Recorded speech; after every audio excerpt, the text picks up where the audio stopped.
साथ एक ऐसी शख्सियत मौजूद है कि जिनको कोई परिचय की जरूरत नहीं है, पूर्व सांसद रह चुके हैं जनपद से, और डॉक्टर अशोक पटेल जी हमारे साथ समाजवादी पार्टी के मौजूद हैं। इनसे हम खास बातचीत करेंगे कि आखिर विधानसभा चुनाव में क्या चल रहा है। जी सर, आप अपना परिचय दीजिए। मैं डॉक्टर अशोक पटेल, पूर्व सांसद, पूर्व जिला पंचायत अध्यक्ष फतेहपुर बोल रहा हूँ। इस समय समाजवादी पार्टी की जो लहर चल रही है, अखिलेश जी के नाम का पूरे जनपद में डंका, पूरे जनपद ही नहीं, हम आपको बता दें पूरे हमारे प्रदेश में डंका बज रहा है। आज ये लड़ाई खाली विधानसभा तक सीमित नहीं है, ये देश को नई दिशा देने के लिए ये एक चुनाव हो रहा है। भारतीय जनता पार्टी की जो नीतियाँ रही हैं, किसी से छिपा नहीं। कोरोना कार्यकाल में जिस तरह से हमारे लोगों की दुर्गत हुई और लोकसभा और राज्यसभा में जिस तरह के वक्तव्य दिए गए कि ऑक्सीजन की कमी से किसी की मृत्यु नहीं हुई। साथियों, मैं आप सब लोगों को बताना चाहता हूं कि जिस तरह से कोरोना कार्यकाल में लोगों की मृत्यु हुई ऑक्सीजन की कमी से, मेरा हॉस्पिटल है, मैंने देखा किस तरह से एक कतरे की ऑक्सीजन के लिए लोग तड़प रहे थे। और दूसरा, इस सरकार ने, मोदी जी ने जो लॉकडाउन किया था, लॉकडाउन की वजह से जिस तरह से हमारे प्रवासी मजदूरों को 2-2 हज़ार, 3-3 हज़ार, 2,500 किलोमीटर चलना पड़ा, तो निश्चित रूप से बहुत से लोगों के रास्ते में मृत्यु हो गई, जिसका कोई लेखा जोखा तक ये पार्टी नहीं दे पाई। लेकिन जिले के सांसद तो कह रही है कि ऑक्सीजन की कमी से कोई नहीं होगा। अगर उनके कहने से, हम लोग डॉक्टर हैं, हम लोग जानते हैं, अगर ऑक्सीजन की कमी नहीं थी तो उनसे कोई ये पूछ के बताए कि लोग सड़कों पर सिलेंडर ढूंढ रहे थे, 50-50, 40-40 हज़ार रुपए के लोग ब्लैक में सिलेंडर कहीं से मैनेज कर रहे थे और मैनेज करके अपनी गाड़ियों में बैठे बैठे ऑक्सीजन लगवा रहे थे। अगर कमी नहीं थी तो क्या थी? बात करें तो सर, बीजेपी कह रही है कि राम मंदिर, हमने राम मंदिर का ध्रुवीकरण करवाया, राम मंदिर बनवाया, तो राम मंदिर बनवाने से क्या जनता? राम मंदिर के बारे में मैं यही कहना चाहता हूँ, देखिए ये सुप्रीम कोर्ट का निर्णय रहा, राम मंदिर बनना चाहिए, ये हम लोग भी चाहते हैं। लेकिन वो तो कह रहे हैं कि जो हम राम को लाए हैं, जिनको राम को लाए हैं, हमको फिर से लाए। ऐसा नहीं है, राम उनके लाए हुए नहीं है।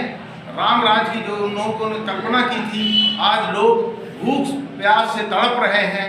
और जिस तरह से हमारा शिक्षा का जो क्षेत्र रहा है, 2 साल के कोरोना कार्यकाल में शिक्षा के स्तर को जितना नुकसान पहुंचा है, आप जानते हैं कि यहाँ पर इतना गरीब देश हमारा है कि बड़े बड़े मोबाइल फ़ोन लेने की लोगों की क्षमता नहीं है। उस तरह से शिक्षा के स्तर को गिराया गया। स्कूल बंद करना जरूरी था और शराब के ठेके खोलना जरूरी रहा इनका। स्कूल बंद कर दिए, ठेके चलते रहे, तो इससे शिक्षा का क्षेत्र में बहुत ज़्यादा हमारे बच्चों का भविष्य खतरे में हो गया है। लेकिन डबल इंजन की सरकार तो कह रही है कि हमने लोगों के लिए आवास दिया और हमने पेंशन दी, हमने टैब बांटे, तो राशन भी 2-2 बार हमने फ्री दिया। तो इस बारे में देखिए, ये तो एक मूलभूत आवश्यकता होती है, जो कहते हैं ना, ऊँट के मुंह में जीरा, जिस तरह से इन्होंने किया। देखिए, आज हमको कटोरों की जरूरत नहीं है, हमें भीख की जरूरत नहीं है। हम खुद में अपने आप को स्वावलंबी बनना चाहते हैं। हमारे बच्चों को रोजगार मिलना चाहिए, हमारे बच्चे को नौकरी मिलनी चाहिए। लेकिन नौकरी की बात करें तो वो तो कह रहे हैं कि हमने 2 करोड़ युवाओं को नौकरी दी। हम आपको बता दें, ये झूठ फरेब और बहुरूपियों की सरकार है।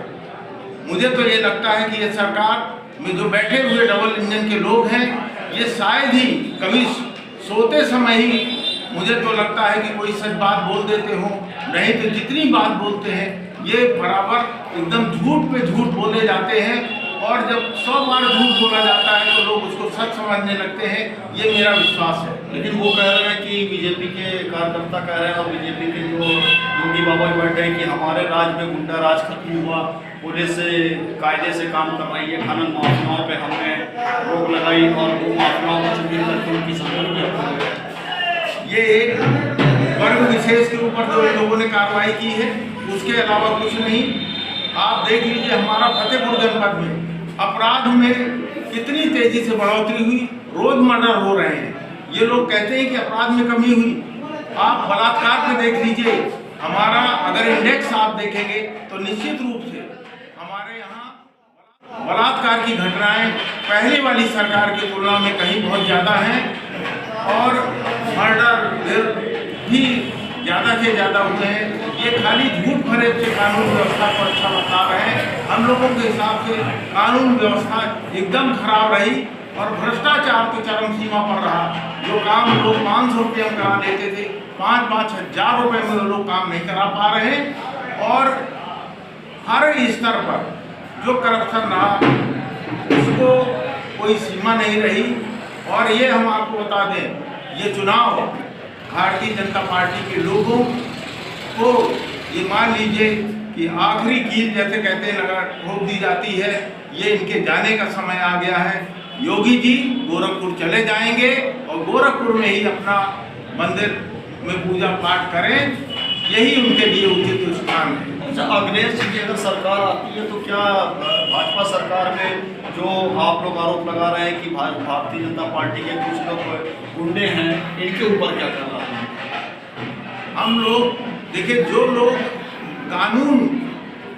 हम लोग कानून के मानने वाले हैं और हम लोग कानून के मानने की वजह से जो कानून के हिसाब से जो निर्णय होंगे उसी को हम लोग लागू करेंगे।